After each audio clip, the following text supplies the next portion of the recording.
Amandine Aubert, bonjour. Bonjour. Bonjour, vous êtes la fondatrice d'EcoGreen Energy. Bienvenue ici dans Feu de Camp et bienvenue Frédéric Guay. Vous êtes président de Rougnon.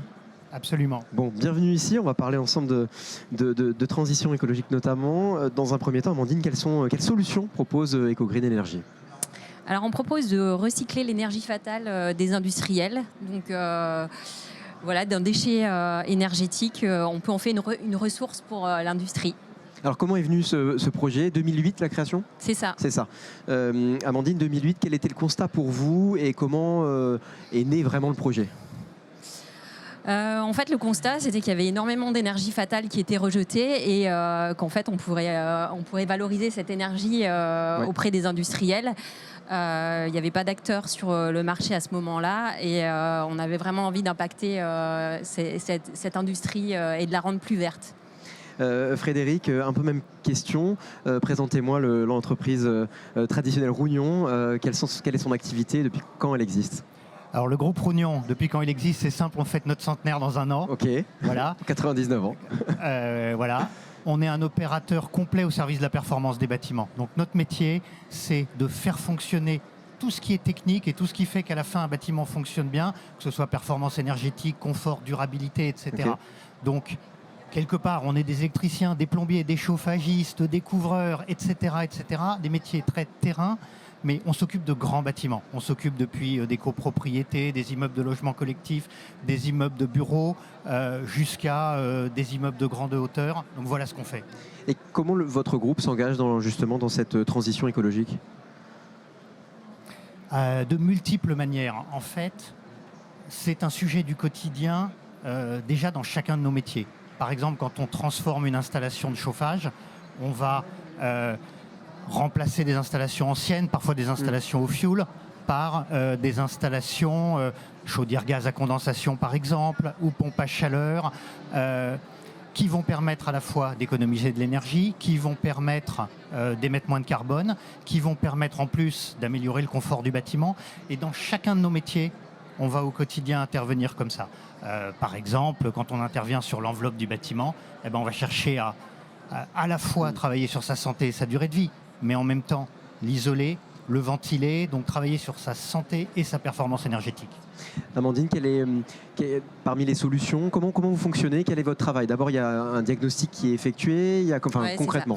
Donc en fait, on réalise une investigation chez nous. Donc c'est des ingénieurs qui vont venir auprès de l'industriel pendant 20 à 30 jours. Donc on offre cette expertise pour mettre en lumière les solutions de revalorisation d'énergie qui existent au sein des industries et qui n'est pas souvent perçue.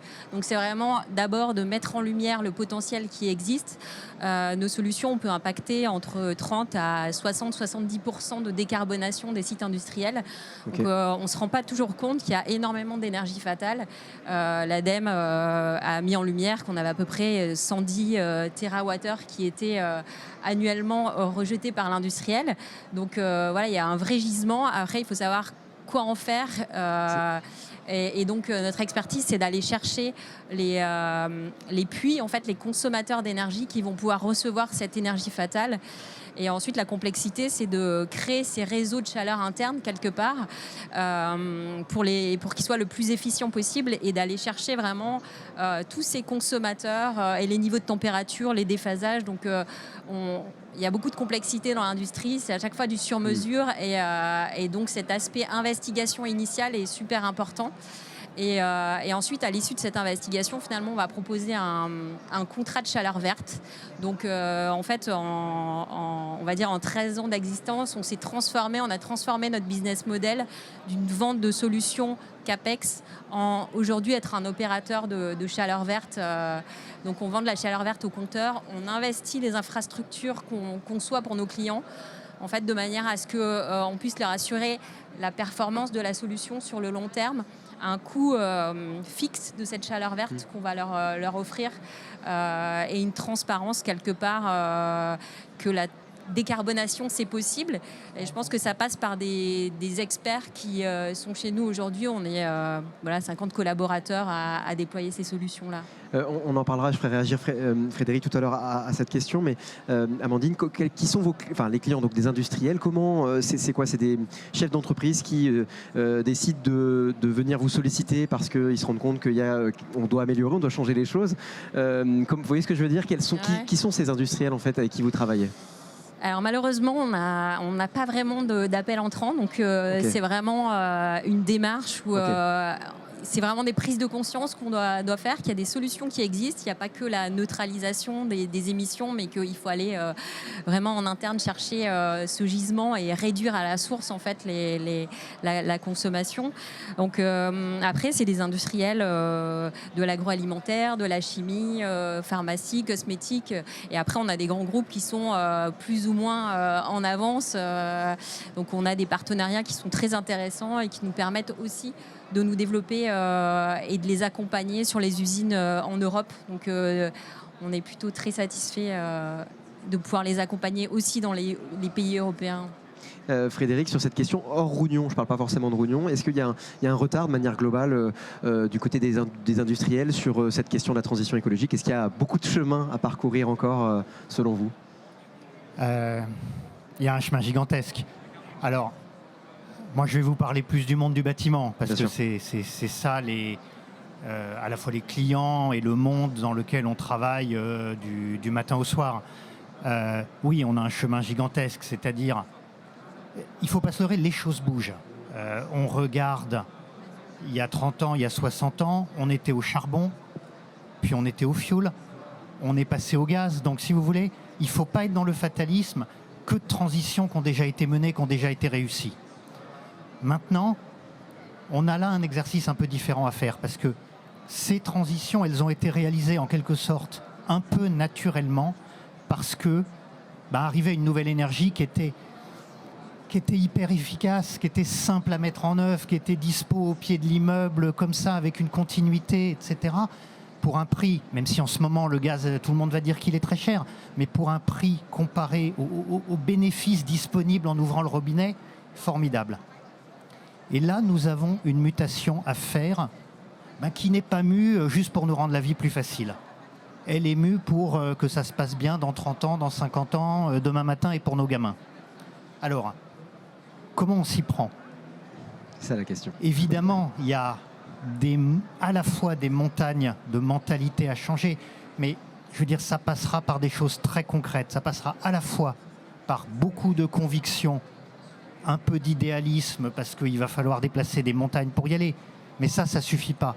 Ça passera ensuite par beaucoup de compétences au plus près de chaque bâtiment, au plus près de chaque client pour creuser. Mais qu'est-ce qui est possible? Qu'est-ce qui est pertinent? Qu'est-ce qu'il faut faire maintenant? Qu'est-ce qu'il faut faire un peu plus tard?